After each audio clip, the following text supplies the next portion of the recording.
Considérons maintenant l'œuvre du Saint-Esprit que nous pouvons voir de l'extérieur, c'est-à-dire la septuple œuvre apparente du Saint-Esprit dans nos vies, œuvre qui peut être vue par nos amis, nos ennemis, nos voisins, les étrangers, des parents ou les croyants. Cela ne peut pas être caché, ce travail nous est montré clairement dans Romains 8, 9. Pour vous, vous ne vivez pas selon la chair, mais selon l'esprit, si du moins l'esprit de Dieu habite en vous. Si quelqu'un n'a pas l'esprit de Christ, il ne lui appartient pas. Prenez l'exemple d'une maison vide, elle ne sera pas confortable.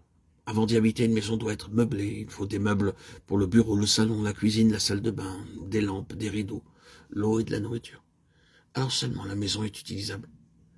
Ici, nous avons la même pensée. Le Saint-Esprit est venu en nous pour faire de vous et moi un lieu d'habitation digne et convenable pour le Seigneur Jésus-Christ.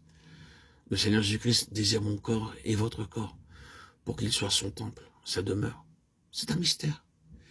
Il ne vient pas pour quelques jours, il vient pour toujours. Je vous donnerai un autre exemple. La reine d'Angleterre vint en Inde il y a quelques années, y résida quelques semaines seulement. Elle passa quelques jours à Delhi, quelques jours à Bangalore et 2 ou 3 jours dans d'autres endroits. Je me souviens qu'elle passa 2 jours seulement dans un endroit près de Bangalore et le gouvernement de Mysore dut dépenser plus de 10 000 $ pour ces 2 jours. Ils durent acheter de nouveaux meubles et de la vaisselle neuve, digne de la reine. Comment aurait-il pu utiliser de vieilles choses pour la reine? Maintenant, si la reine d'Angleterre a dû être logée ainsi, qu'en sera-t-il du roi des rois?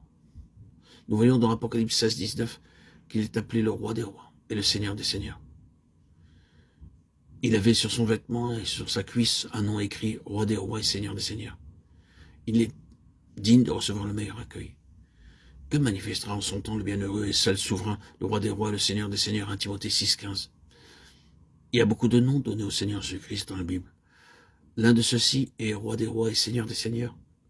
Et tous genoux fléchiront devant lui, selon Philippiens 2, 10. Pour que le roi céleste entre, le Saint-Esprit doit faire de mon cœur et de mon corps un lieu d'habitation convenable et digne de lui. En d'autres termes, le Saint-Esprit apportera en nous les vertus du Seigneur Jésus-Christ. Nous chantons que la beauté de Jésus soit vue en moi. Cela très peu le vivent. C'est la stricte vérité. Si vous permettez au Saint-Esprit de vous posséder, les autres peuvent voir le bien qu'il a fait en vous. Lorsqu'un enfant naît dans une famille, les voisins viennent voir l'enfant. Quelques-uns disent « le bébé ressemble à sa mère ». D'autres disent « non, il ressemble au père ». Les deux ont raison, le nez est celui du père et les joues celles de la mère. Les yeux peuvent être ceux du père et les joues celles de la mère. Les deux ont raison. Alors que le bébé prend de l'âge, vous pouvez voir qu'il ressemble aux parents. Il en est de même lorsque nous permettons au Saint-Esprit de nous posséder entièrement. Les autres peuvent voir en nous son amour, sa pureté, sa gloire, sa beauté, sa tendresse, sa gentillesse. Et ils rendent ce témoignage de nous. Il doit être chrétien.